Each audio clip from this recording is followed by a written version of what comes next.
না, এইভাবে আর যথেচ্ছভাবে ইন্টারনেট ব্যবহার করা যাবে না। এনআরএসে চিকিৎসক স্বাস্থ্যকর্মীদের জন্য ইন্টারনেটে হ্রাস টানা হচ্ছে। নেট ব্যবহারের ক্ষেত্রে, হাসপাতালে ইন্টারনেট ব্যবহারের ক্ষেত্রে হ্রাস টানছে এনআরএস কর্তৃপক্ষ, অন ডিউটিতে বিশেষ করে। সরাসরি চলে যাব প্রতিনিধি অভিজিতের কাছে, কেন এটা প্রয়োজন হলো এবং চিকিৎসক স্বাস্থ্যকর্মী সবার জন্য কিনা।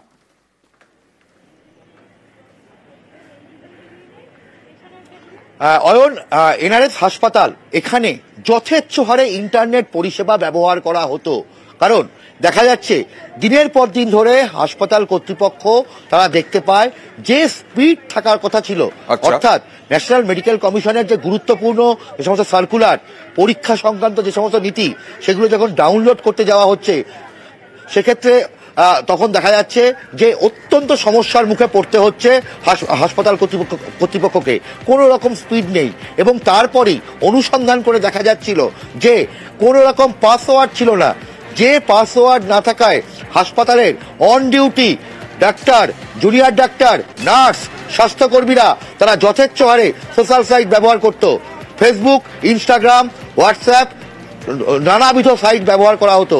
এমনকি বিভিন্ন অ্যাডাল্ট ওয়েবসাইট সেখান থেকে ডাউনলোড করা হতো। তার সঙ্গে বিভিন্ন যে ওটিটি প্ল্যাটফর্ম, সেই ওটিটি প্ল্যাটফর্মগুলো থেকে একের পর এক সিনেমা ডাউনলোড করা হতো। তার সঙ্গে জোম্যাটো, সুইগির মতন প্ল্যাটফর্ম থেকে খাবার আনা হতো।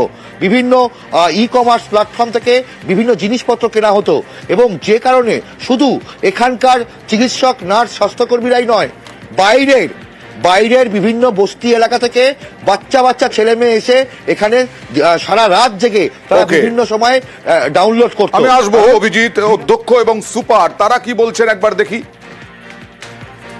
আমরা বন্ধ করে দিয়েছি অলরেডি, এবং আমরা এখন যেটা করছি একটা ফায়ার ওয়াল, এটা আমরা করেছি। আমরা একটা টেন্ডার ডেকে, স্বাস্থ্য ভবনের অনুমতি নিয়ে টেন্ডার ডেকেছি। টেন্ডার ডেকে আমরা ওই ফায়ার ওয়াল এস্টাবলিশ করছি, এবং ওই দিন ফিউ ডেজ অ্যাকচুয়ালি হয়ে যাবে, আমাদের কমপ্লিট হয়ে যাবে। হসপিটাল অ্যান্ড কলেজ অথরিটি আমরা বলে দিয়েছি যে কোন কোন জিনিসটা ওইটাতে অ্যালাউড হবে।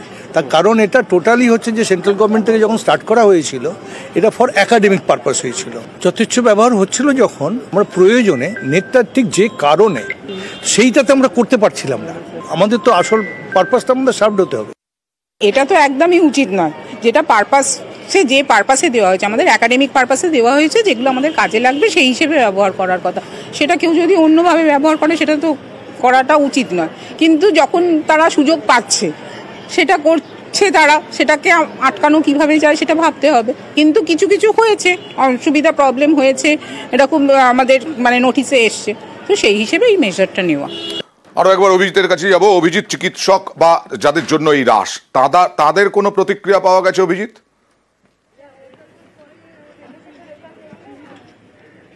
নিঃসন্দেহে যে জুনিয়র ডাক্তাররা বা নার্সরা, তাদের বক্তব্য যে তারা এই ধরনের কাজ মোটেই তারা সমর্থন করছেন না। অর্থাৎ হাসপাতাল কর্তৃপক্ষ যে সিদ্ধান্ত নিয়েছেন, তারা সেই সিদ্ধান্তের সঙ্গে অনেকাংশেই একমত। তাদের বক্তব্য যে এই বিনামূল্যে যে ইন্টারনেট পরিষেবা, তার অনেক ক্ষেত্রেই কিন্তু অপব্যবহার হচ্ছিল, এবং সেই অপব্যবহারের ক্ষেত্রে হাসপাতালের অভ্যন্তরের কেন চিকিৎসক, নার্স তারা দায়ী নয়, বাইরের লোকজন দায়ী। তবে তারা বলছেন যে অনেক ক্ষেত্রেই যে ফুড ডেলিভারি অ্যাপগুলো, সেগুলোকে যদি ছাড় দেওয়া হয় তাহলে সুবিধা হয়। ঠিক ঠিক ঠিক। ওকে, আরো একবার আসবো তোমার কাছে।